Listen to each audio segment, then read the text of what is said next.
Sometimes in your search for happiness, you ponder the meaning of your life. And what is the truth? You sift your memory for beginnings. The truth. You send your mind ahead for directions. Truth. But all you really know is now, and you are lost in the present. And what is the truth? Well, now, here's a man who wants to get right down to it. Kind of anxious to get to it, are you? Whatever.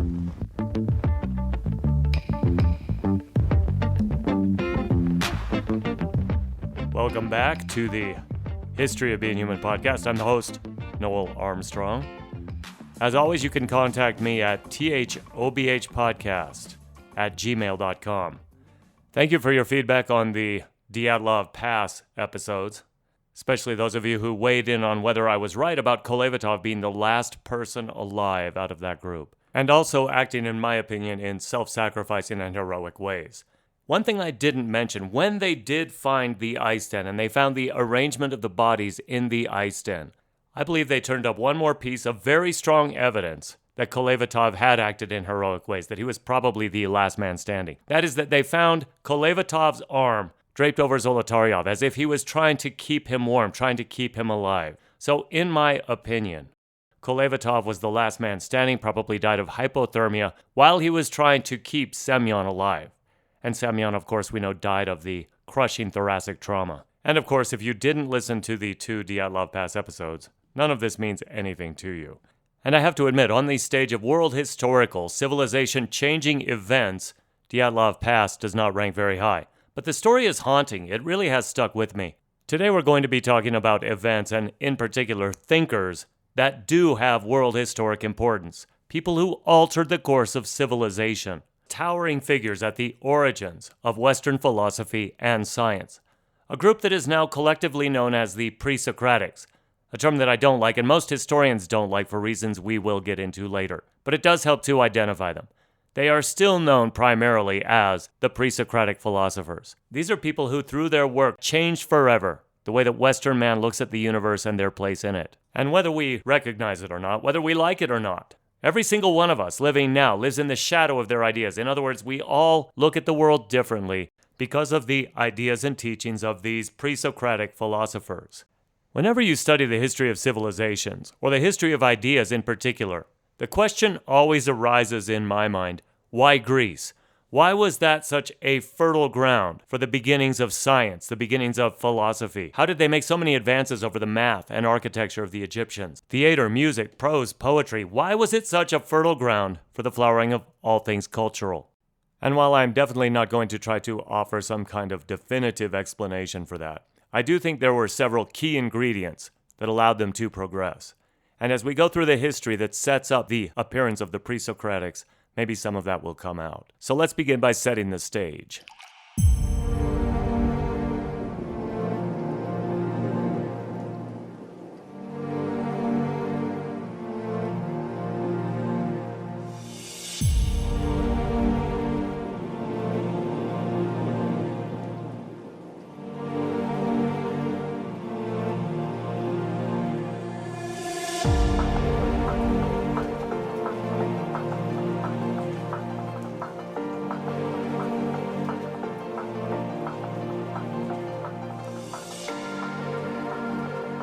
Mycenean Greece, as it was called, was a palatial civilization from about 1750 to 1050 BCE, or what's known as the Late Bronze Age. When I call it a palatial civilization, all I mean is that they had palaces. They had enough resources to build palaces. There were palaces at Mycenae, Pylos, Athens, Knossos, Thebes, many other places in the Greek peninsula and surrounding islands. But along with palaces and palace cities surrounding these palaces were hundreds of settlements and all of the trappings of civilization, with kings which they called wanaxes, courts, armies of soldiers, specialization of labor, scribes, literature, emissaries, treaties, alliances and trade, music and arts, crafts and pottery, all of it. And the Mycenaean Greeks were not the only ones. They were part of a vast network of late Bronze Age civilizations, advanced civilizations, including the Hittites, Assyrians, Egyptians, Babylonians, Canaanites, and others. Those of you who follow my podcast have already heard all of this. For those of you who have not, you can go back to Know Thyself 50 or the History of Being Human podcast episode 1, where we talk about the collapse of the late Bronze Age. Because all of this civilization and trade and development began to collapse. For the Greeks, that began around 1250 BC with the first wave of destruction. The Mycenean palatial city of Thebes was burned to the ground, either in 1250 or the next year. Orchomenos shared the same fate around the exact same time. The fortifications of Gla were completely deserted. A fortified city, not even destroyed, not burned to the ground, but the inhabitants so scared or out of options so badly that they picked up their things and got out of there. The great palaces at Mycenae survived, but many of the surrounding outbuildings in that same area along the Peloponnesian Peninsula were burned to the ground around that same time. The cities that did survive, including Mycenae, seem to have lived in fear of the next wave of attacks, because most of the cities that did survive went through a period of massive fortification. In some places, tunnels and even hiding shelters were dug under the ground to hide from whomever or whatever was coming. Now we know that the Mycenaean culture survived, because to the Hittites, these people were called the Ahiawa. And there are several mentions of the Ahiawa as still being regional players in the years after 1250 BC. So they survived, but their foundation had been rocked, their core had been shaken. In fact, it seems the entire eastern Mediterranean had been destabilized by this first wave of destruction. Trade was diminishing markedly. Intermarriage between and emissaries sent from one great civilization to another were becoming less and less frequent. Societies seemed to be closing in on themselves. And frankly, in some of their correspondence, you can detect a decided lack of confidence. In 1200 to 1190 BCE, so about 50 to 60 years after the first wave of destruction swept through the region, another, more massive wave of destruction hit. And I guess calling it a wave is very depersonalizing. Someone was attacking them. We just don't know who. Was it a confederacy of sea peoples? Was it the Dorians coming from the northern and western regions of Greece? There's evidence to support many different theories, and no one group fits all of the data. It could have been a combination of invaders, civil war, peasant uprising, any number of these things, so we just don't know. The Egyptians were attacked around this time by a confederacy of sea peoples. It's very possible that it was this same confederacy attacking the Mycenaean lands. But whoever it was, Mycenae itself, the great city, was hit in 1190 BCE and forever ceased to be a palatial power. As hard as it is to believe in hindsight, the city of the legendary King Agamemnon had fallen, and it would never rise again. And while we are on the subject of cities from Homer's Odyssey and Iliad being destroyed, the great city of Pylos, a port city in the southwestern Peloponnese, a city that had been inhabited since Neolithic times, the site of the palace of King Nestor, was destroyed in 1180 BCE. We know that's when it happened because we have some Linear B tablets from Pylos that describe preparations for an imminent invasion. The only problem is they don't describe who is invading or why, but the invasion was apparently very successful. Palace of Nestor and Pylos were burned to the ground. They would not be built up again for 300 years. Then, of course, they would just be enslaved by the Spartans. But that's how it went throughout the region. By 1050 BC, all evidences of Mycenaean civilization began to disappear. None of the extra fortifications, none of the tunnels, none of the underground bunkers allowed these civilizations to survive. And what I find baffling and quite disturbing, let's say you took over Mycenae with its Lion Gate, its powerful walls, its beautiful palaces. I mean, you had to fight pretty hard to conquer Mycenae.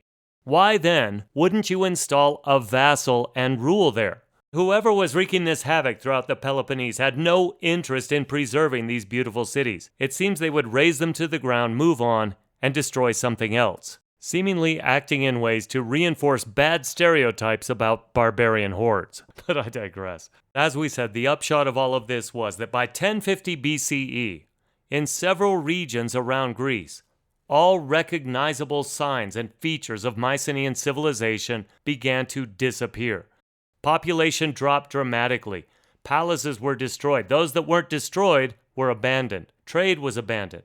Craft and technology was lost or regressed. Linear B, the writing, was gone. Think about that. Literacy itself became a casualty of the breakdown of Mycenean civilization. That's how the Great Collapse at the end of the Late Bronze Age played out in Greece. And that ushered in a period of time known as the Greek Dark Ages. And by measurements of artistry, technology, food production, population, literacy, specialization, diet, health, lifespan, by all of these parameters, it was one of the worst Dark Ages in history. For 300 years, you have small, isolated populations living hand to mouth. From the cultural, military, and trade glory of the Mycenaean Empire to subsistence-level farming. And that went on right through the 8th century. So for almost 300 years, the Greek Dark Ages lasted. But the 8th century, between 8 and 700 BCE, there began to be momentous changes. Crop yields improved. The population of Greece almost doubled during that 100-year span. As the population increased, people moved to areas of higher and higher population density. Urbanization, that process led to the formation of the first polises. Now, polis is just the Greek word for city. But if you took Humanities 101, you already know that a polis was more than that. A polis was a city, but it was also a state to itself. It ruled over itself. There was no central, national, or regional government that ruled over the polis. Each polis, each city-state, ruled itself, according to whatever form of government they had devised. Several polises might join together into a league, like the Delian League or the Spartan League, to help defend each other and so forth. But they were not ruled by these leagues. The polis ruled itself and a collection of small farming and rural areas around the polis. Now, just a word about how these polises were arranged. Each one consisted of a group of citizens. The citizens were the landowners. There was also a group of urban buildings within the polis proper. That was called the asti. That was built around either a harbor, such as Aegina or Rhodes, or an elevated area called an acropolis, such as Athens, Corinth, Sparta, each of which had an acropolis above the level of the general asti, the general urban buildings. Now, the land and territory, including the small villages and farms around the polis proper, so outside of the asti, outside of the urban buildings, would be called the chora. So the chora was all of that rural area that fed the polis with its farm goods, and in turn was protected by its association with the polis. Early in their development, most polises were ruled over by an autocrat called a tyrant. Now, tyrant was a much less loaded term for the Greeks than it is for us today. To the ancient Greeks, it didn't mean an oppressive demagogue who ruled unjustly according to his every whim, although it certainly could have been that. In many cases it was. A tyrant was simply an autocrat. And even though their rule was autocratic, most of them ruled according to an understood, written down, codified set of laws. So they did not rule according to whatever mood they were in that day. They ruled according to the law, often that they themselves had set down. One example of this is the famous tyrant Draco. Draco was the first tyrant in Athens who set down a written code of law. So he replaced the oral law, which could be easily modified to any situation. He replaced oral law with written law. He got rid of what's called the blood feud. Only a court of law could prosecute violators under the draconian system. The tyrant couldn't punish you harshly just because he was in a moment of pique or dyspepsia. You'd be tried by a judicial system according to written laws. Now, the reason that Draco lives on in our current word, draconian, is because his laws were extremely harsh. The Athenians wanted him to make a written code of law. They were just kind of shocked that he gave the death penalty to almost everything. According to Plutarch in Lives, quote, "It is said that Draco himself, when asked why he had fixed the punishment of death for most offenses, answered that he considered these lesser crimes to deserve death, and he had no greater punishment for more important ones." So this was the original Inspector Javert. This is Javert given tyrannical power. But at least people couldn't claim he ruled by whim. People knew what to expect. They knew the cost of breaking the law in Athens under Draco. But let's go back to our story about the 8th century in ancient Greece. So Greece was coming out of the Dark Ages. As population increased, prosperity also increased. And with increasing prosperity came goods to trade and travel to trade those goods. So travel and trade increased. Cultural and diplomatic exchanges became much more common. Another thing that became more common was polises coming together to compete against each other in sporting events. We humans have always loved our game. So the year 776 is important because that's the date of the first Olympic Games. Now, there were sporting events before that, but officially the first Olympic Games were 776 BCE in the Greek city of Olympia. Now, you may say that's not all that important. In fact, the entire Olympic Games were just a foot race. But the reason that this is important is because historians assign 776 BCE as the end of the Greek Dark Ages and the beginning of the Archaic Age in Greece. Now, that term, Archaic Age, although broadly used, sounds a little pejorative. It has fallen into some disrepute and some disfavor among scholars. The reason scholars don't like the term Archaic Age is because it was actually a very dynamic time. A time of culture, art, music, building, learning, invention. It was really a time of the ascendance of the polises. The polis is the hallmark of archaic Greek civilization. Unfortunately, it can be very difficult to piece together actual historical events from the Archaic Age. That's because most written records that we have are in the form of poetry and prose. We do not have any detailed histories. Poetry and prose are great, but it's difficult to parse out actual events from exaggerations or outright mythological stories. And as a consequence, much of what we know comes from second or third-hand sources, or simply from physical evidence. The Archaic Age lasted from 776 BCE until the Second Persian invasion was repelled in 479 BCE. That's how most historians bookend it anyway. There are other ways to frame it. By the end of the Archaic Age in Greece, there were two major superpowers in Greece, Athens and Sparta. Over the course of the Greek Dark Ages, Athens itself had gone from a tyranny to an archonship, and you can think of an archonship as kind of a tyranny with term limits, to an aristocracy, and finally to a democracy of sorts under Solon's reforms. The legendary statesman Solon enacted democratic reforms that changed Athenian government. By our modern standards, Solon's reforms were not all that egalitarian. Because what Solon did is essentially say, no longer is there going to be a hereditary aristocracy, we're going to turn it into an aristocracy or a rulership of the rich. It was really up to Cleisthenes to finish the reforms that Solon started.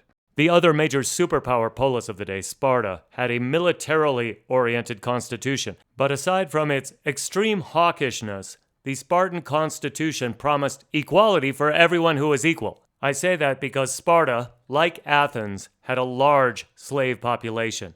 These slaves had very few rights, and they had no right to make any decisions regarding their own governance. So if you were one of the thousands and thousands of Myceneans that Sparta had conquered and enslaved, it would have made very little sense to you to talk about the equality guaranteed by the Spartan constitution. Same goes for Athens. Large slave population in Athens. Very few rights, no rights to participate in governance.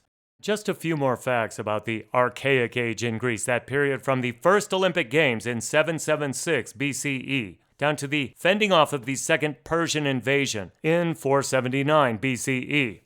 Let's talk about the population. We said it was a prosperous time and the population was growing. According to the historian Morgan's Herman Hansen, the population of ancient Greece increased by a factor larger than 10 during roughly that same time period, from 800 to 350 BCE, so just a few years on either side of the Archaic Age. He estimates that the population of 700,000 people living on the Greek mainland rose to 10 million. One reason for this is that evidence shows from human remains around that time that the average age of death increased over the Archaic period.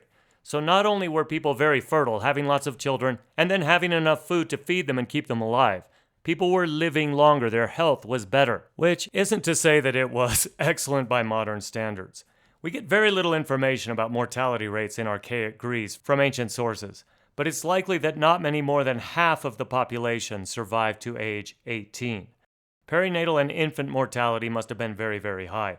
The population of archaic Greece would have consequently been very, very young. Somewhere between 2/5 and 2/3 of the population might have been under 18, so a very young society. Probably less than 1 in 4 people were over 40, and only 1 in 20 people were over the age of 60. For reference, you could just compare that to the United States, where 75% of the population is over the age of 18, and over 50% of the population is over the age of 40.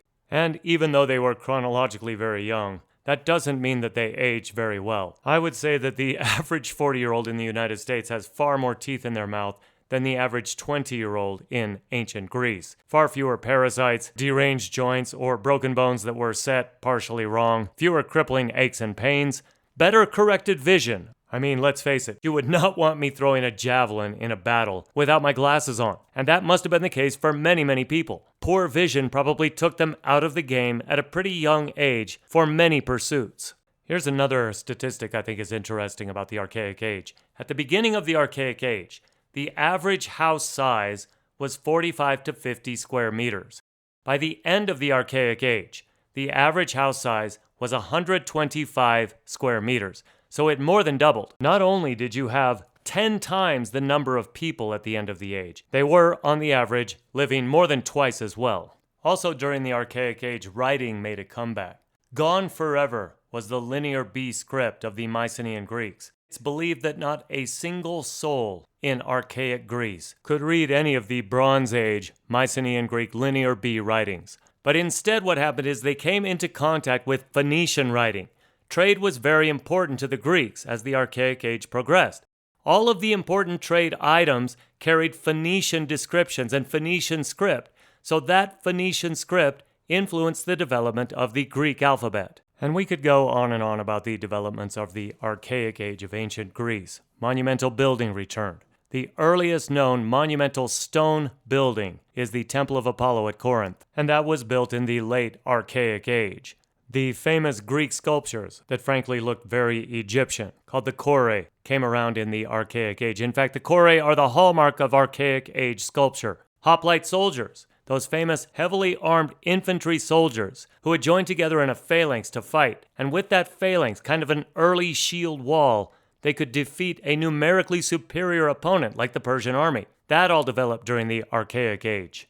And we could just go on and on about the developments of the Archaic Age, but let me just give you the too long didn't listen version of what we've been talking about.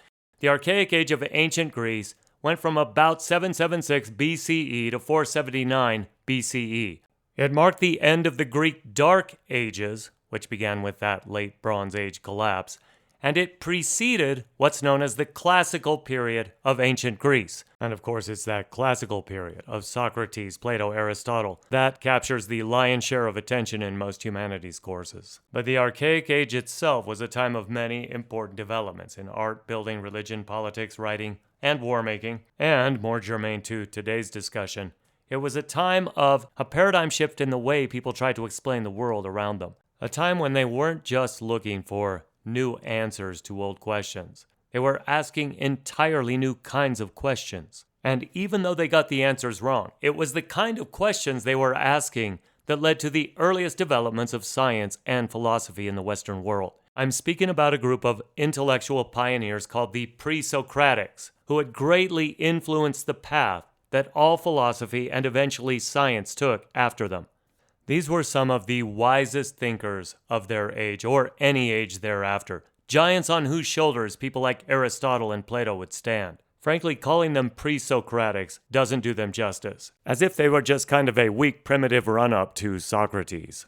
No, these were world-historic, world-changing thinkers, people whose work would influence the trajectory of Western civilization forever after them. And the first one we're going to talk about is Thales of Miletus.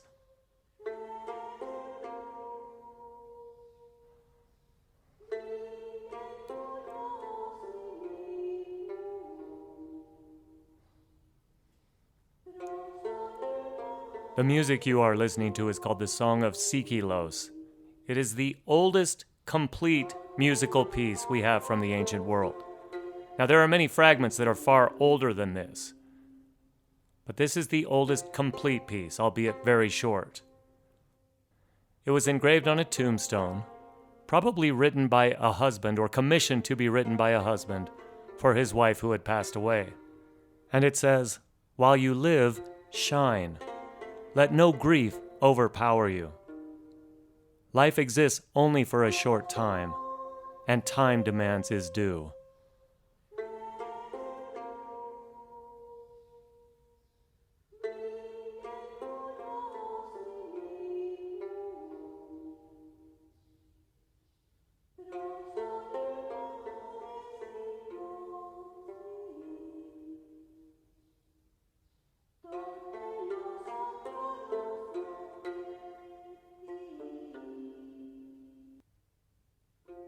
hauntingly beautiful, especially coming from over 2,000 years ago.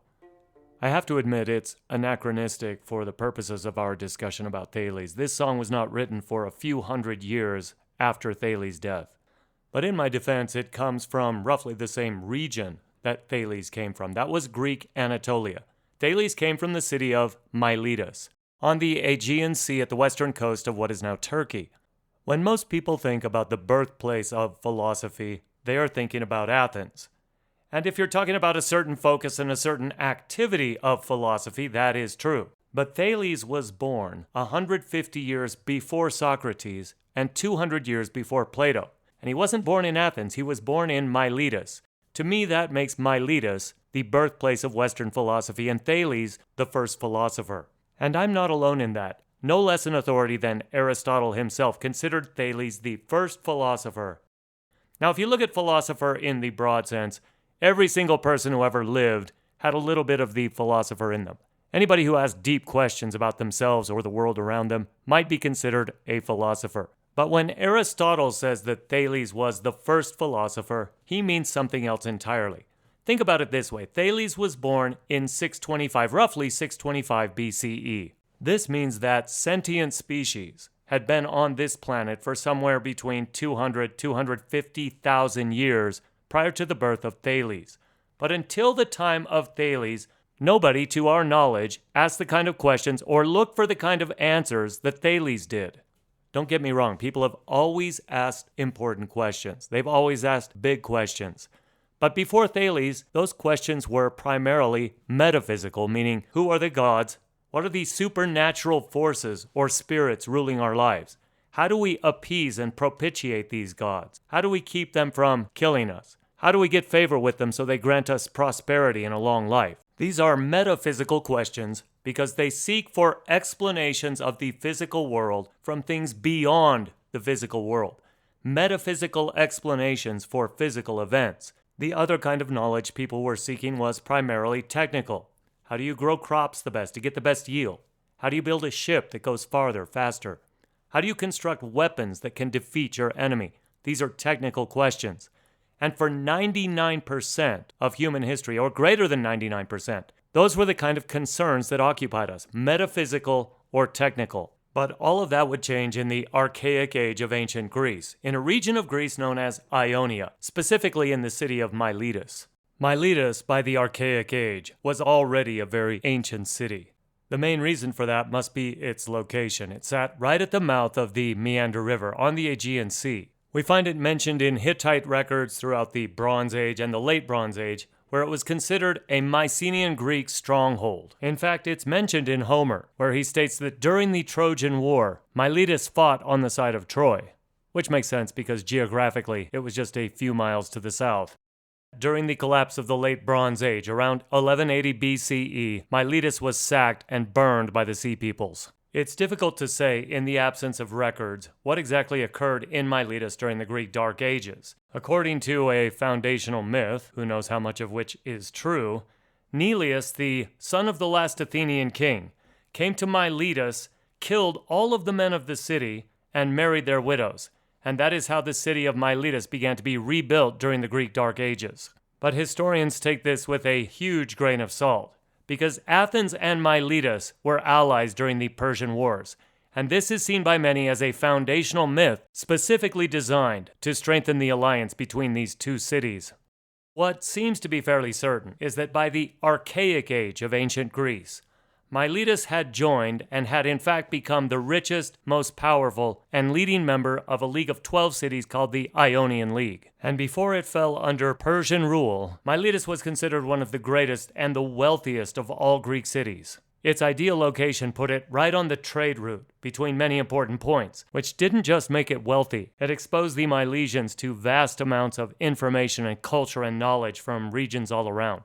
Miletus is said to have founded 60 colonies on its own. Not only did it receive all of the interior goods from the Anatolian Peninsula, which came down along the Meander River, it had extensive shipping routes on the Aegean Sea. One of its colonies was founded in Italy and another in northern Africa. So the interests of Miletus were very broad, and its reach very far. Truly one of the great polises of the Archaic Age in Greece, And it's into that Miletus that Thales was born. Thales was born around 625 BCE. Depending on how you figure it, it could have been 623, 626. I'm going to round it off to 625, close enough. So at the dawning of the 6th century BCE, Thales would have been around 25 years old. Of course, the term BCE would have had no significance whatsoever to Thales, and I don't know what calendar the Milesians used. But Thales was roughly a contemporary of Lao Tzu, Confucius, Siddhartha Gautama. In fact, his birth and lifespan corresponded almost exactly to Zarathustra or Zoroaster. And like so many of those figures, it can be extremely difficult to distinguish between the legendary and the historical in the life of Thales. It can be very difficult to determine what he actually said versus what other people have attributed to him. And that is because of his reputation. Thales had a reputation as being one of the wisest Greeks in history. In fact, during the classical period, hundreds of years later, when they compiled a list of the 7 sages of ancient Greece, Thales' name was at the top of that list. So it's not uncommon to attribute some saying to a very wise person without definitive historical proof. We know very little about Thales' life. It is said that he lived over 75 years, which would have put him in the top 1% of Greeks for longevity. So not only did he have to have a very hardy, a strong constitution, he must have had some level of wealth, privilege, and luxury to live that long. And indeed he did. In fact, Thales had it all. I mean, just look at an image of Thales sometime. Movie star chiseled good looks, a thick, luxuriant head of hair, a pensive, thoughtful brow, and a fierce beard. So he had the looks. He had the rugged, strong body, and the hardy constitution. One of the most brilliant minds of his or any other age, and wealth. But it's not because he was such an enviable specimen of Greek manhood that he's remembered. In fact, he's remembered particularly for one thing. According to Aristotle, Thales was the first philosopher to try to understand nature without appealing to something supernatural or metaphysical, to understand nature on its own terms. In fact, Aristotle called him the first physiologist. Now today the word physiology means the study of living organisms. But in ancient Greece it came from physics, which is nature, and logos, which is the study of. So the first study of nature came from Thales. Now nothing might seem more natural to us than to try to understand natural phenomena by natural mechanisms. But in Thales' day, it was revolutionary. In fact, it might have been a little heretical. Try to envision the world that Thales was born into. This was a world of mythology. Of course, it still is to this very day. But in his day, that's all there was. Why did anything happen? Well, it was because of some divine fiat or another. It was not explained through cause and effect physical explanations. Why was Thales rich, powerful, and beautiful? Because the gods loved him. Why is there lightning in the sky? Because Zeus. Why is the sun crossing the sky? Because Helios. Why are my crops failing? The fates. These were the explanations proffered. But if Thales tried to ask for the actual mechanism, what are the nuts and bolts of how gods do these things? He would have been met with blank stares. If you ask where it all came from, or where the gods themselves came from, or why the gods themselves do these things, again you would be met with blank stares, being told that it is a mystery that only the gods understand. Well, that wasn't good enough for Thales of Miletus. His intellect was too keen, his mind too inquisitive. He realized that supernatural explanations are no explanation at all. Think of it this way.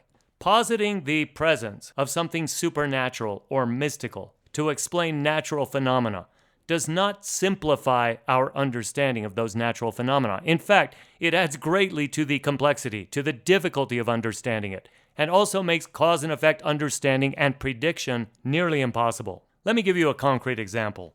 Remember in my episode on the fundamental particles, I said that everything you see around you is a manifestation of 3 fundamental particles in various configurations: up quark, down quark, and electron. Now that's very, very simple. Don't confuse that with being easy, but it is simple. You're able to explain an almost limitless amount of complexity with 3 fundamental particles. That's a very elegant explanation. Now let's compare that with a supernatural explanation. Let's say, why is lightning? Well, we said Zeus. Zeus, if he existed, would be infinitely more complex than the lightning we are trying to explain. You don't understand lightning better by explaining it with an inscrutable infinite being like Zeus. Physical and natural explanations help you understand the matter and the events that you see around you, whereas supernatural explanations take you farther away. They add complexity. They don't answer questions so much as they raise new ones. So for Thales, he was looking for something natural. He was looking for something simple that would help him understand the complexity around him. In fact, he was looking for something that was the most simple of all. The arche, the substratum, the unity that underlied all of the complexity he saw around him. He was looking for, in essence, a fundamental particle, one fundamental particle. In the ancient world, they would have called it the arche, the source, the beginning. And in Thales' mind, that arche should be found in the natural world. Now compare Thales' quest for natural physical understanding of the world around him to the dominant narrative of ancient Greece, which posited that there were 4 self-generated elements: chaos, earth, the underworld, and love. And then the sky loved the earth, and the Titans were born, the Titans were imprisoned, and earth convinced one of the Titans to castrate the sky, and yada yada. That's how it goes. Well, for Thales, this was a fine story, but it didn't explain anything. He didn't understand the world better by knowing that story. He wanted to find some first principle upon which he could build a comprehensible understanding of the world. And it's a real pity that we don't have Thales' own deliberations on the subject. But what we do know, he was not appealing to any divine agency for all of the complexity he saw around him. And what he arrived at was what he called a first principle, a substrate. He didn't call it the arche, that came from Anaximander after him. But for Thales, the first principle was water. Many of you have already heard that, and maybe like me, when you first heard it, you thought it was palpably absurd. How could anybody consider Thales a wise man when he thought that mountains and automobiles and rocks and trees were all made out of water? But of course, I have the hindsight of almost 2,700 years of progress since the time of Thales. It makes some sense for Thales to propose water as the arche, as the source. Water is a pretty amazing substance. It can change states. It can freeze very hard, or it can evaporate into something totally airy. Who's to say that those were the limits of water's changeability? Maybe if it got hot enough, it could become fire. Or if it got cold enough, it could become stone or mountain. Also, water moved, and if you go to the seashore, water appeared to move on its own. So water had intrinsic movement and could explain anything having motion. Water could fit into any container. It could assume any shape. And, of course, let's not forget that people are born of water. Early cosmogonies had the earth itself being born from Oceanus. So water wasn't all that absurd a choice for Thales to make for the arche. In fact, it was a very rational choice, given his knowledge. But again, I'm not trying to defend Thales' choice of water as the arche. What I'm saying is his importance didn't come from correctly identifying the underlying fundamental substance. It came from him asking for natural explanations for natural phenomena. And I'm not sure if this is hyperbole, but it's probably not an exaggeration to call Thales a one-man world historic paradigm shift. All of the science that followed can be traced back to Thales. Someone else would have started the whole thing if Thales didn't, but Thales did. That's his importance. Or I should say that's his importance to us today. In his own time, Thales was known for so much more. He was a sage. His wisdom was renowned. He was a mathematician and an applied mathematician. Apparently, Thales is the first person to understand that a circle is bisected into 2 equal halves, in other words, by its diameter. And he was also the first person in history that we know of to derive corollaries to a geometric theorem using deductive reasoning. So that was another game changer. But he also did not have a reputation as an Ivy Tower egghead. He also betrayed a very practical genius. Just a couple examples of that. It's told of Thales that no one could figure out how to measure the height of a pyramid, and yet Thales came up with an answer so simple and so elegant that everybody hearing it slaps themselves on the forehead and says, "Why didn't I think of that?" You almost get a little jealous. It seems so simple, but that's kind of the hallmark of genius, to reveal simple truths that nobody saw before. All he did is wait for a time of day when the sun cast a shadow from him that was the same length as he was tall.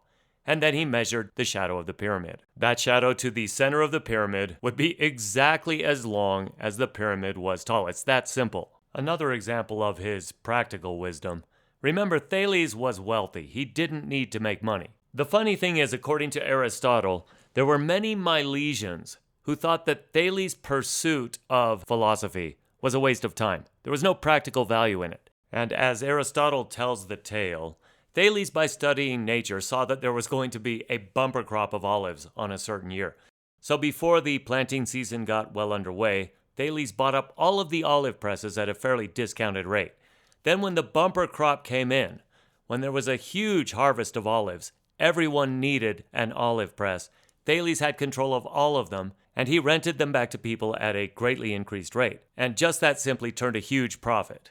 Again, not because he needed the money, but because he wanted to show his fellow Milesians the value of natural philosophy.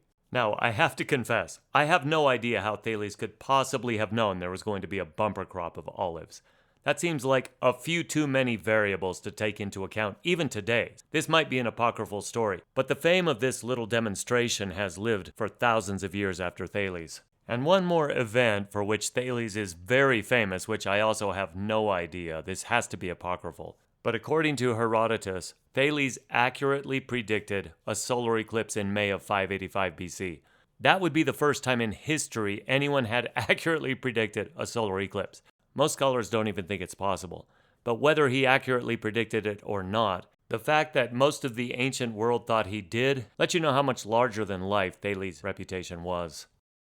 In fact, Thales directly influenced many schools of philosophy after him. It's said that his combination of mathematics and philosophy directly influenced the formation of the Pythagorean school.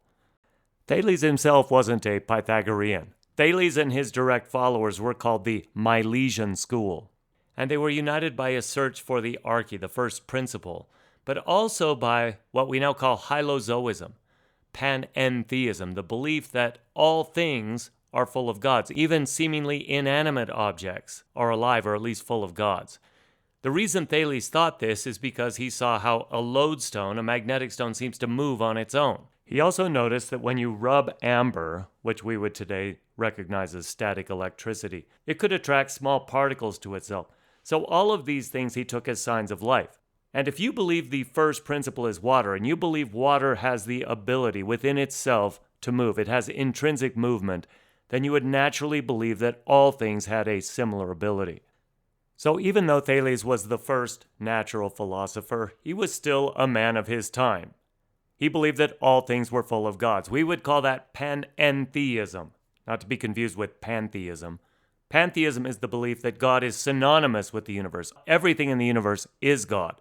Panentheism is the belief that God is in, or gods are in, everything. I probably just made that much more confusing by trying to explain it. But there's a difference between panentheism and pantheism. Now, as I said earlier, it's really hard to tell things that Thales actually did and said from things that have merely been attributed to him.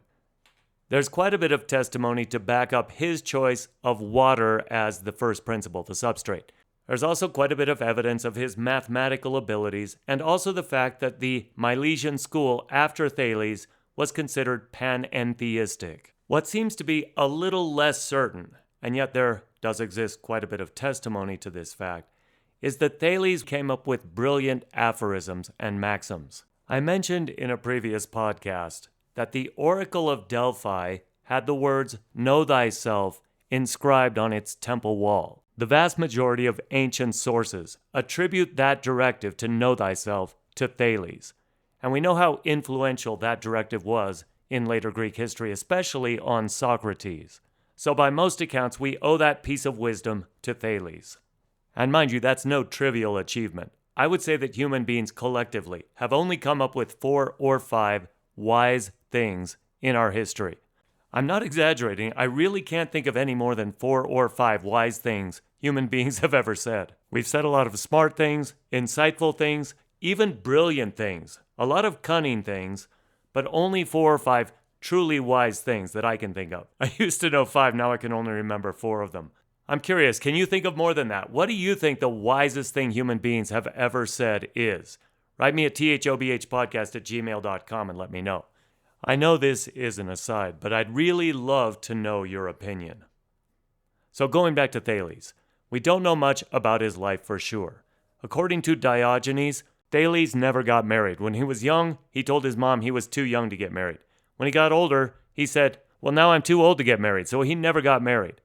Other witnesses say that he was married and had a son, so we really don't know. We do know that he had many friends and that he enjoyed the esteem and respect of his peers. He was not one of those hermetic, isolated, shunned, and misunderstood philosophers. He was someone who enjoyed his life, enjoyed the companionship of others, had many friends, and in fact the story is told that he died doing something he loved. He was watching the Olympic Games when he was 78 years old and he died of heat stroke. And I have no idea why that makes me happy. It's not funny, but there are a lot worse ways to die than fairly painlessly, doing something you love surrounded by your friends. And with that, since most of what we know about Thales is apocryphal at best, we're going to leave off his story. Next time we'll finish up the Milesian school, talking about other philosophers who were in the hunt for the first principle, the substrate, the arche. You've done a lot of good work today, getting through some of this ancient Greek history and philosophy. But next time we're really going to buckle down and bore you to death. This has been the History of Being Human podcast. I'm the host, Noel Armstrong. As always, thank you for listening. And as always, thank you to those of you who go to the iTunes app and give us a 5-star rating or whatever podcatcher you listen to. As I think about it, I am really interested. I'm just going to reiterate. What is the wisest thing you have ever heard said or written? If you had to choose one thing, the most wise thing ever, what would you choose? Send it to me at thobhpodcast@gmail.com. I might do a whole episode on that.